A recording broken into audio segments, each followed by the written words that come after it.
You're a brave woman. Thank you for not missing. I wouldn't do that to you.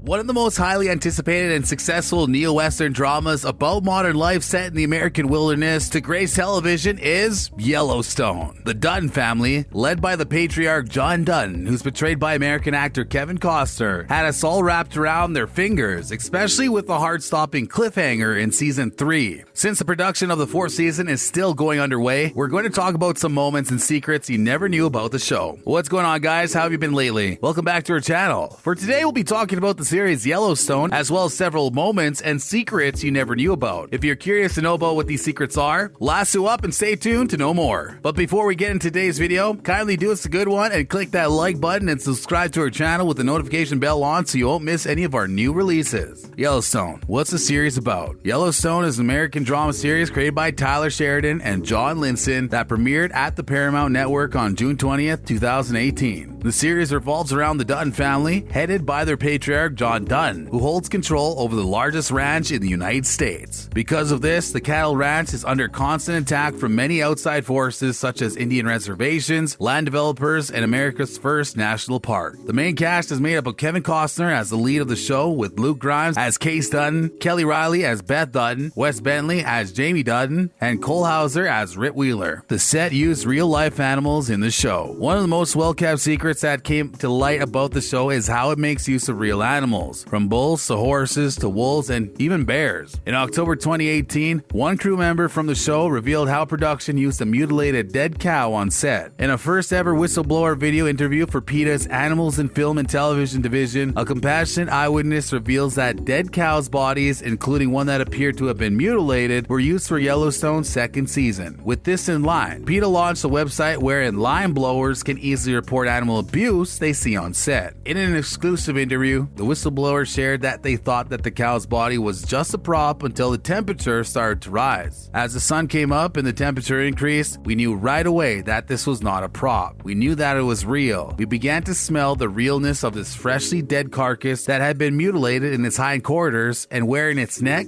with flies and bees going in and out of its eyes, the nose, the nostrils, the mouth. It's terribly heartbreaking. The dangers of filming Yellowstone with live animals. Concerning working with real-life animals, the production and crew, as well as the actors, had a hard time shooting because of this. It's hard enough as it is shooting out in the wild. What more with the use of animals that are apex predators? Actress Kelly Reilly shared her harrowing experience working with such animals in a 2018 interview with Parade. In one episode, her character Beth charges at the animals, screaming and yelling just to prove to her date that she's a real wild girl. Real wolves were used in the scene, and the actress admitted that they were tamed and that they were animal experts on set. You have a woman running up and screaming at them while they're feeding. No one could 100% guarantee that they weren't going to come at me. There was a little bit of a moment just before action where I was like, I can't believe I'm about to do this, she said. I did it 4 or 5 times, she told Parade. By the 2nd time, I was fine and they just ignored me. Her co-actor, Luke Grimes, who plays Case Dutton, also has his experience, but it's far less scary than hers. Unlike Reilly, Grimes has a stunt double who could take the fall if things got out of hand. The actor experienced an instance wherein a large bull got too intense during a scene that called for the human actors to be in the middle of its coral. In the scene, various characters were playing a game called Cowboy Poker, in which instead of betting on hands of cards, players sit at a table in a pen with a rampaging bull, with the last one remaining in their seat the victor. Because of the show's commitment to authenticity, it was a real bull running around the actors. And if you think it was a contained situation, it's important to know that the bull ended up charging at and breaking one of the cameras. Grimes did specify that he wasn't in the coral when things got too heated, saying, I'm not one of the actors on the show who say, I do all my own stunts. In a behind-the-scenes featurette though, other actors who were on hand revealed that a stunt woman did take a knock from the charging bull. They reported the next day that when asked if she was okay, she responded, you know, I looked in the cowgirl handbook to see if I could cry. The answer was no. We're already at the end age wherein portraying stunning real-life animals is possible, as evidently seen in the Jungle Book and The Lion King, but the show opted to use real ones instead, even in stressful scenes. I want audiences to know that the industry will hoodwink them unless they really dig down and realize the injustices that have been happening with animals. The lack of Native Americans in the cast caused a stir. Since Yellowstone takes place in one of the bordering native reservations and national parks in the United States, the characters are bound to have Native Americans among them. Adam Beach, the actor who played Slipknot in the 2000 action film Suicide Squad, called for the boycott of Yellowstone, wherein he challenged the authenticity of one of the show's actors, Kelsey Asbill. The actress who plays the role of Monica Dutton has identified herself as Cherokee and Asian American, but who, by Beach's reckoning, was not Native. What got me jolted by it was that I have a lot of Native female actors that need a job. Beach, who is Saltu, told BuzzFeed News. I immediately called it out. The small debate surrounding this particular actor has sparked a larger conversation over Native identity and representation, both on screen and behind the scenes. The conversation is intensified by the scarcity of Native roles in the first place, and the dearth of Native professionals actually hired to shape the stories that are told in film and television. If we had American Indians involved in some of the above-the-line positions in 2017, we would avoid a lot of these controversies, said Jolie Proudfit, PhD, a professor of American Indian Studies and co-founder of the Native Networkers, which consults on media representation of Indigenous people. More often than not, we're not even a part of the conversation of diversity in Hollywood. Yellowstone cuts connection with Harvey Weinstein. One of the biggest controversies that shook the world was a former film producer and convicted sex offender Harvey Weinstein's sexual scandal in 2017 that has been going on for decades. To avoid connection with Weinstein, the show has removed his name from the credits, where he was listed as an executive producer because it's being produced under the auspices of the Weinstein Company. But that was his only involvement in the series, which is being headlined by Kevin Costner. Other than removing a line from the credits of the show that won't premiere until sometime in early 2018, the scandal hasn't touched Yellowstone. Not for a second, not for a moment, said Spike TV spokesperson. We're in the middle of production, it's going great, nothing is stopping or slowing down. Harvey Weinstein has been accused of sexual harassment and or sexual assault by a growing list of women, including Rosanna Arquette, Heather Graham, Angelina Jolie, Ashley Judd, Rose McGowan, Gwyneth Paltrow, and Murano Sorvino. He was fired by the board of WTC, the film and television company he co-founded with his brother Bob in 2005. In addition to that, Harvey Weinstein's name was removed from the credits of all of WTC's production, including Project Runaway, which aired its 16th season on the cable channel Lifetime. Waco, a scripted drama about David Koresh and his cult that ended in tragedy in 1993, which premiered on Paramount January 24th, and Rest in Power, the Trayvon Martin story. As is the case with countless people credited as executive producer on countless TV series, Harvey Weinstein's name was attached to Yellowstone for purely business reasons. He was not involved in the creative process, he never visited the set. And with that, we're concluding today's episode about Yellowstone moments and secrets he never knew about. Hopefully you learned a lot and enjoyed today's video as much as we did making it. Do check out our list if you like this video, since we got more content to cater to your needs, from tutorials to celebrity news to curious trivia. Thanks for watching today's video, and before you go, don't forget to hit the like button and subscribe to our channel with the notification bell on so you won't miss any of our newest uploads. We'll see you again in the next episode.